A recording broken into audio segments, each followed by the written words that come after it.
नमस्कार, मैं रिया और आप देख रहे हैं डॉक्टर साहिब। आज हमारे साथ डॉक्टर उषा डिडवानिया मौजूद है। डॉक्टर साहिबा पटना की जानी मानी गायनेकोलॉजिस्ट है। तो डॉक्टर साहिबा, बहुत बहुत स्वागत है आपका हमारे चैनल में। नमस्कार। आज मैं आपसे जानना चाहती हूँ कि मेनोपॉज जो है वो महिलाओं का वो दौर होता है जो महिलाएं अपने घर में भी बात नहीं करती और ख़ुद में भी बात नहीं करना चाहती, लेकिन जो समस्याएं होती हैं वो खुद में ही रखती हैं और किसी से शेयर नहीं करती हैं। और देखा भी जाता है कि जब मेनोपॉज किसी महिला को होता है तो उन्हें बहुत तरह की समस्याओं का सामना करना पड़ता है। तो सबसे पहले हम स्टार्ट यहीं से करना चाहेंगे कि मेनोपॉज जो है वो क्या है। आपने बहुत अच्छा प्रश्न पूछा है। आज के समय में मेनोपॉज या जिसे हम हिंदी में रजोनिवृत्ति कहते हैं, इसकी समस्या भयंकर रूप लेती जा रही है। इसका एक प्रमुख कारण है कि आज महिलाओं की उम्र सीमा 70-71 वर्ष औसत मानी जाती है, जो कि पहले 45-50 तक महिलाओं की मृत्यु हो जाती थी। और हम लोग के यहाँ औसत उम्र रजोनिवृत्ति या मेनोपॉज की औसत उम्र है 46 वर्ष। तो आप देखिए कि अपने जीवन का 1/3 हिस्सा महिलाएं रजोनिवृत्ति के बाद बिताती हैं। और यह रजोनिवृत्ति कब कहते हैं, लगभग 12 महीने तक लगातार जब मासिक रुक जाता है तब हम कहते हैं कि फलानी महिला को रजोनिवृत्ति हो गई। और इसका कारण है कि एक हार्मोन जो ओवरी से निकलता है वो महिलाओं के शरीर में कम होना शुरू हो जाता है। 12 महीने जो मासिक रुकता है उसके 2 साल 3 साल पहले से हार्मोन की कमी होने लगती है। और 12 महीने जब रुक जाते हैं तो वो पूर्ण रूप से महिला पोस्ट मेनोपॉज कहलाने लगती है। और उसको जब से हार्मोन की कमी होती है, हार्मोन का फ्लक्चुएशन होता है, तब से उसे कुछ परेशानियां, कुछ सिम्टम्स आने लगते हैं। रजोनिवृत्ति या मेनोपॉज का तो यही अर्थ होता है। और यह एक नेचुरल प्रोसेस है। हर महिला को इस प्रोसेस से गुजरना ही पड़ता है, उसे यह कष्ट उठाना ही पड़ता है। अगर देखा जाए तो क्या क्या समस्याएं होती हैं महिलाओं को मेनोपॉज में? महिलाओं को रजोनिवृत्ति के पहले से समस्याएं शुरू होती हैं, बाद तक रहती हैं।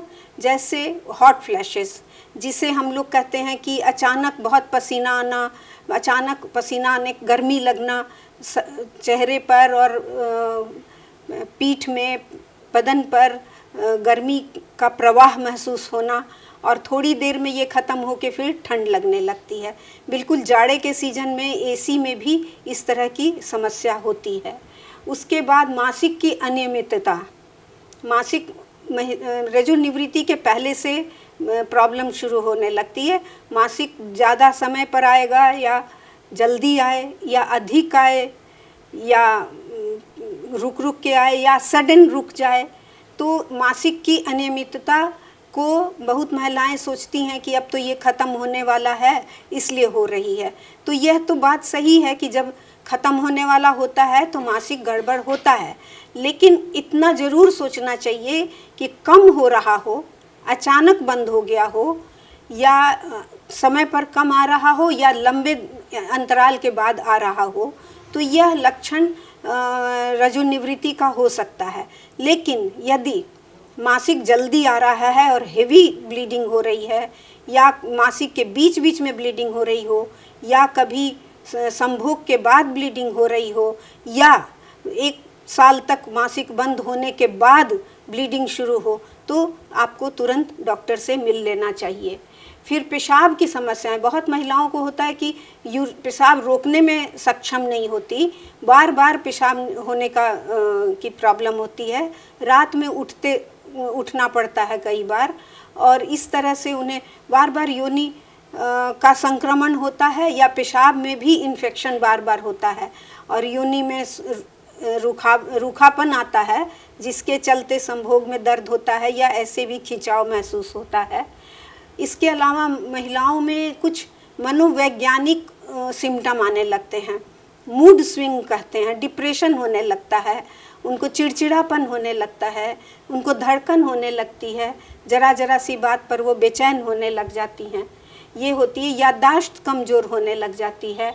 इसके अलावा बहुत इम्पॉर्टेंट है कि मेनोपॉज के बाद हड्डियों में कमज़ोरी आना शुरू हो जाता है और हृदय रोग की समस्या बढ़ जाती है, जो कि मेनोपॉज के पहले पुरुषों की तुलना में महिलाओं को हृदय रोग कम होता है, लेकिन मेनोपॉज के बाद पुरुषों के बराबर उनके हृदय रोग की संभावना हो जाती है। और डायबिटीज़ और जिस तरह की बीमारियां, बहुत सारी बीमारियां इस उम्र में होने लगती हैं, जो कि बहुत सा उसका कारण मेनोपॉज होता है। तो अगर बात करें उपचार की, तो इस समय जैसा कि आपने बताया कि हड्डियों में दर्द होने लगता है और भी शरीर पे कई तरह के लक्षण दिखाई देते हैं, या फिर ठंड लगना, जल्दी गर्मी लगना, तो इनके बाद इन सब का उपचार क्या है? उपचार तो जैसे यह एक प्रोसेस है, नेचुरल है, तो थोड़ा तो समझना पड़ेगा इस चीज़ को। लेकिन यदि आपको बहुत ज़्यादा तकलीफ़ हो रही है तो आप डॉक्टर से मिलें। अगर आपको हॉट फ्लैशेस बहुत दिक्कत है तो डॉक्टर से मिलें। अगर आपको मासिक की गड़बड़ी है तो ज़रूर डॉक्टर से मिलें। और उसी तरह से यूरिनरी प्रॉब्लम हो या वेजाइना में इरिटेशन और ड्राइनेस हो या साइकोलॉजिकल प्रॉब्लम हो, हड्डियों की बीमारी हो, हृदय रोग, इन सब कंडीशन में आप एक बार अपने डॉक्टर से ज़रूर मिलें। बल्कि मेनोपॉज के बाद साल में एक बार अवश्य आप अपने डॉक्टर से मिल के अपनी पूरी जांच कराएं। और स्क्रीनिंग मेथड बोलते हैं उसको, कि देख लें कि कहीं कोई बीमारी तो नहीं पनप रही है। खास करके गायनेकोलॉजी के पॉइंट ऑफ व्यू से हम लोग स्क्रीनिंग के लिए ultrasound, pap smear test, mammography breast के लिए ये ज़रूर कराना चाहेंगे। इसके अलावा कुछ ब्लड टेस्ट बहुत कराने आवश्यक होते हैं, रूटीन ब्लड टेस्ट, जिनमें कि आपका हीमोग्लोबिन, शुगर का टेस्ट, लिपिड प्रोफाइल, थायराइड का फंक्शन, और अगर कोई महिला को और कोई प्रॉब्लम हो तो उससे संबंधित ब्लड टेस्ट करवा लेने चाहिए।